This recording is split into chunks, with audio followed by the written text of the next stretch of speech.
What's going on, everybody? My name is Aiden and welcome back to another video. Ladies and gentlemen, I found another article. I love these articles, ladies and gentlemen, at least at this time of the year when it's very, very quiet. And this article suggested that we should be trading probably one of our bigger players in the Chicago Bulls team. And I think some people, I would even go out on a limb here and say most people probably would look at this article and look at this player as a potential trade target and just absolutely look the wrong way. Well, ladies and gentlemen, we're going to have to discuss it because that's the video today. Today, I want to talk about this article. I'm not sure who it's from, but basically suggesting that we should be trading Coby White from this Chicago Bulls team. It's from Forbes. I think Forbes is a pretty big company, if I'm not mistaken. So, yeah, ultimately, this is quite an interesting how do I say it? Quite an interesting argument, let's say. And I want to go through it. I want to discuss what I think about it because ultimately there's always two sides to a story. There's always elements that you can understand and there are some elements that you may not understand, and then there's obviously your own opinion, your own bias there as well.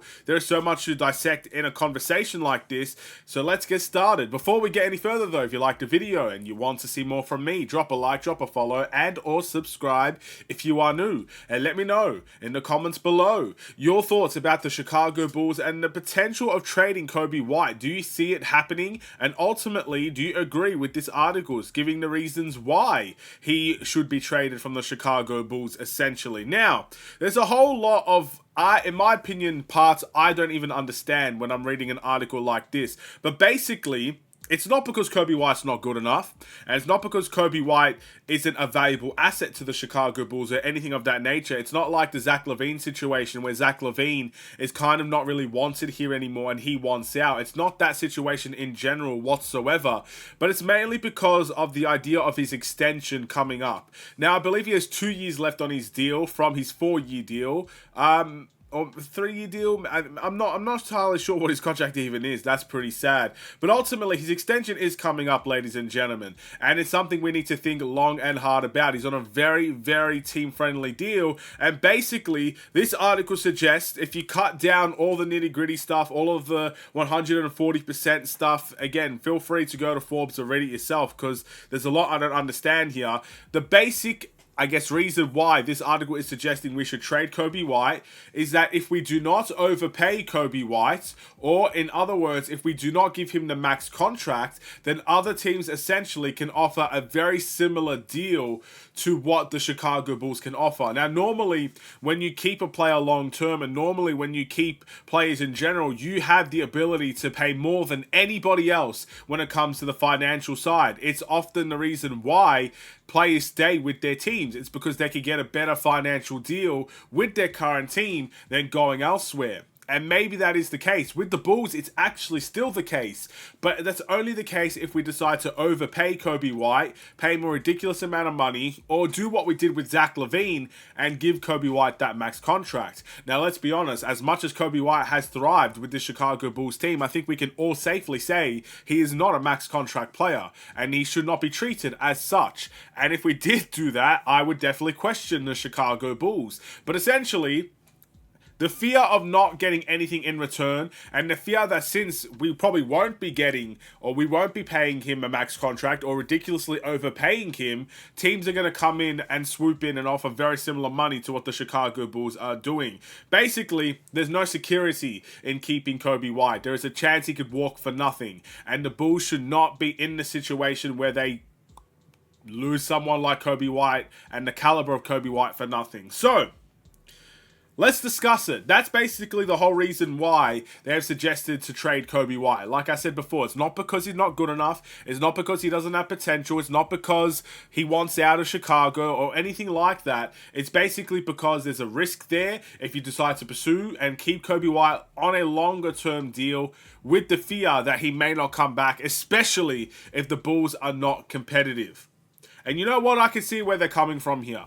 I could definitely see a situation where the Bulls keep on Coby White, hoping that he could be the long-term solution for the Chicago Bulls. Maybe he could be a big, part of our entire organization. And having that chance kind of fail on you and having someone walk away for nothing, it's my biggest pet peeve, ladies and gentlemen. I think you guys know that by now when it comes to the Chicago Bulls team. I talked about it with DeMar DeRozan. I talked about it with a whole bunch of other guys that have left, and we've gotten nothing in return, or very insignificant stuff in return. It's my pet peeve to let someone walk away for nothing. I hate the risk of it. It's why when we're trading for superstars or one-year deals, heck, even Josh Giddey is an example of this. I know Josh Giddey's a restricted free agent, but there is a chance we could lose Josh Giddey for nothing. There's a chance that a team can swoop in, overpay for Josh Giddey, we don't match it, and we lose the player.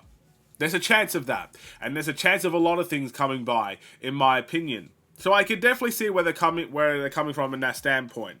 Coby White will be an unrestricted free agent in a couple of years. Coby White will have the chance to be able to go to a different team.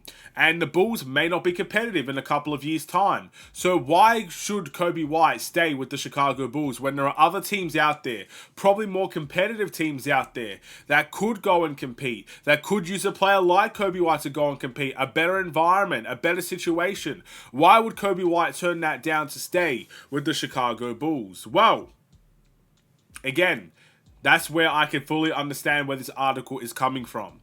But I think it's a little bit more than just that, in my opinion. I think there's more to a story like this than meets the eye. Because at the end of the day, there is something called vision. Long-term vision, short-term vision, vision nonetheless. I think this guy is looking, or whoever wrote this, is just looking based on the risk. The risk of something that could potentially happen.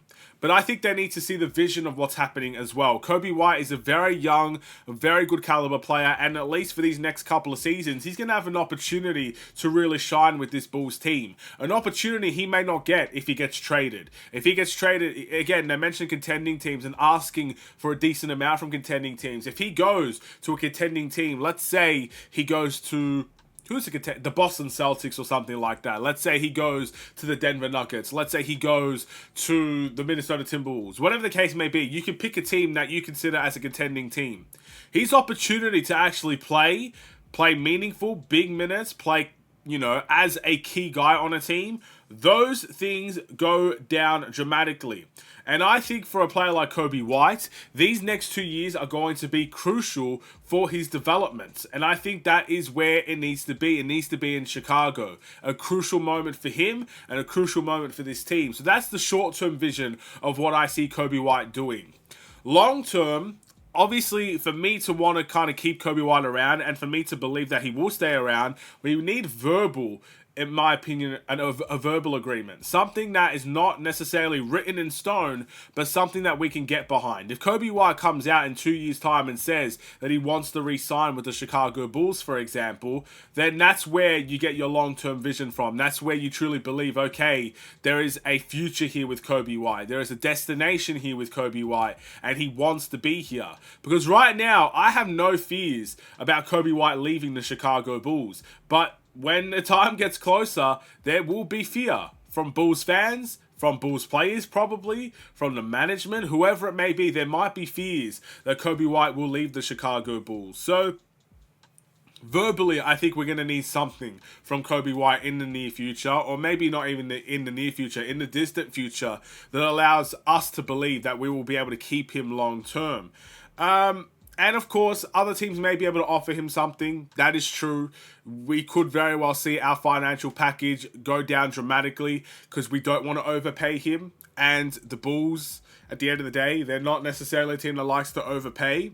They did overpay Zach in many ways, but you have to go based on the evidence. And the evidence is, for the most part, they don't like to overpay on players. And if they do overpay on players and they don't perform, they try to get rid of them as soon as possible. So, yeah, ultimately, there is a chance that another team can swoop in.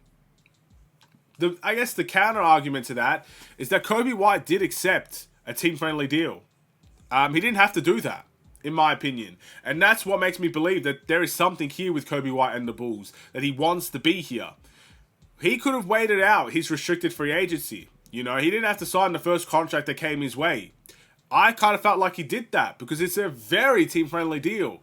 and he wanted to stay here. And I think it was very clear from the very beginning where he wanted to be. So hopefully those feelings do not change, but I can understand where he's coming from. The risk is definitely there. We're going to need to see some sort of things from Coby White in the future, verbally, that can make me believe he will be here long term and that we shouldn't be trading him anytime soon.